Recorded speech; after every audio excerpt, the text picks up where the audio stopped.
I'd like to thank all the presenters, and I would like to invite Dr. Eickelman to provide a critical analysis of the presentations.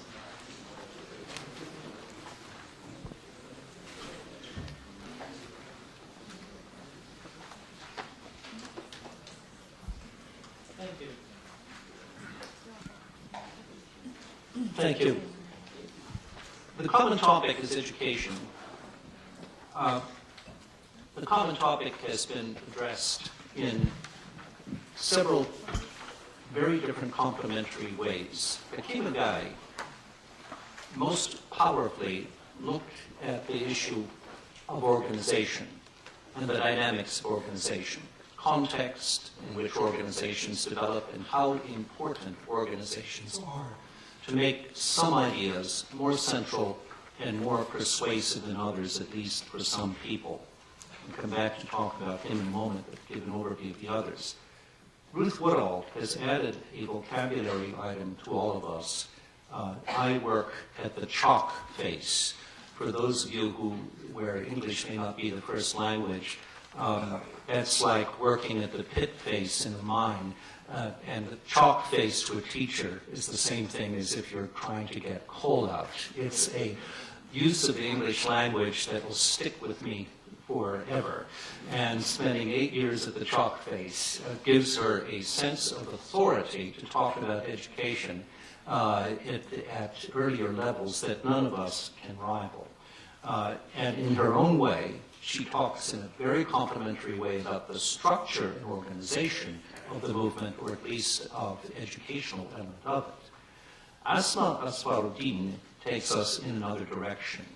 In terms of time, since we're all concerned with time, the majority of her presentation is giving us a context of a notion of classical Islamic education, and poses the question to us then of how this relates to placing what is new and different about the Gülen movement into a broader context. Charles Nelson takes us in yet another direction of asking us a classic sort of questions on the mind, for instance, of Emil Durkheim. Durkheim comes to my mind because of how influential he was in shaping ideas of education and citizenship in Turkey, amongst other places, and in France for a very long time, of how you build moral character and whose moral character, and does it have to be religious or can it be something other than religious? And Professor Nelson's approach invites us to look at exactly what is learned in school and what's learned in the other contexts in which school children learn as well. So let us go back to Eickelman. Eickelman promises us at the beginning to look at the inner organization of the movement, but he looks at it with several different dimensions. This is one of the cases where I, for one, was happy to see diagrams. I also know who his teacher was in Germany, and if he did not use a diagram, he would be expelled, I think, from the Reichmuth circle of the Reichmuth of pedagogical innovation and understanding networks. But in looking at these things, a guy gives us, I think, a very fresh perspective on how to understand the significance of organizational change and how it comes about. In looking at a religious movement, especially if one is a participant in it, it's easy to fall into hagiography, a sort of worship of the founder, who would be very brilliant, as having very wisely thought always of doing the same thing, the right things at the right time. There's also an element of chance in everything, and sociologically, it's very useful to see the way in which conjunctures of things can work to advantage. Let's take one thing on which I'm absolutely not an authority, but being the only non-Turkish member of a Turkish organizing group, I often hear things that give me a sense of question.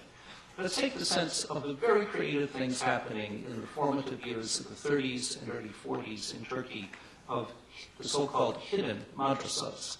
And this is a very interesting question, which I think gets at the core of it, and it resonates with a lot of what Eickelman is saying. Hidden does not necessarily mean outlawed. because in many state systems, especially state systems that claim to be all-seeing and all-knowing, such as Ataturk's Turkey was, quite often, to show its dignity and authority, the state will look the other way at certain sorts of things so that it does not show its limits. And so I would question whether hidden really would mean hidden, or whether it would mean that the state would see that there were limits to what it could do and that some things weren't harming it. Now, my analogy is a wild one, but it's in Egypt, where in parts of Egypt you have the judicial system recognizing that it has no hold whatsoever on the villages of the Western Desert, and one has very traditional systems of justice which form no part of the Egyptian code book, but which are essential for making the system work. The hidden madrasas might do the same thing, because the product of the so-called hidden madrasa, one of the products, Fethullah Gülen, then gets a certificate showing that whatever he learned in the school that did not exist sufficed to make him recognized by the state. And this indicates, in a way, quiet things. My first visit to Turkey, I was taken to the shrine or to the burial place of a prime minister of Turkey, and of course religion was supposed to have no significance for politics, or at least no place in the spoken word, but possibly in gestures and actions, very powerful and very pervasive. And that is my point about looking at the movement and organization. And as Eickelman says very nicely, the key thing in what he's saying is looking at the shifting notions of Jamaat.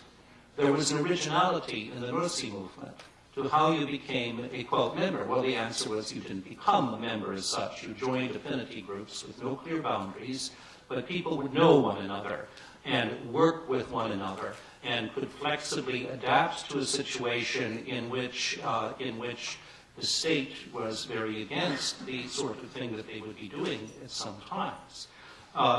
This movement had its strengths and weaknesses, and it became easier to join at other times.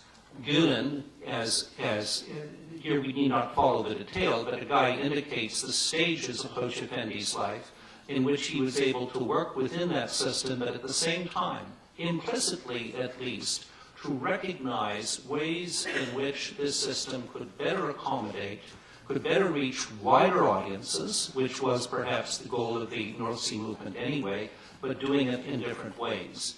A moment comes where I, in my ignorance, would not even use the term break with the Risale-i Nur movement, but a distancing from it, so that at some point one has created something very new.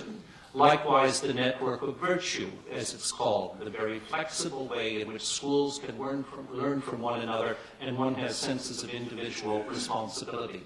Without trapping us in the language of sociological newspeak, Guy has done a great service for us of explaining how this organizational system works without having to show a formal organization for it.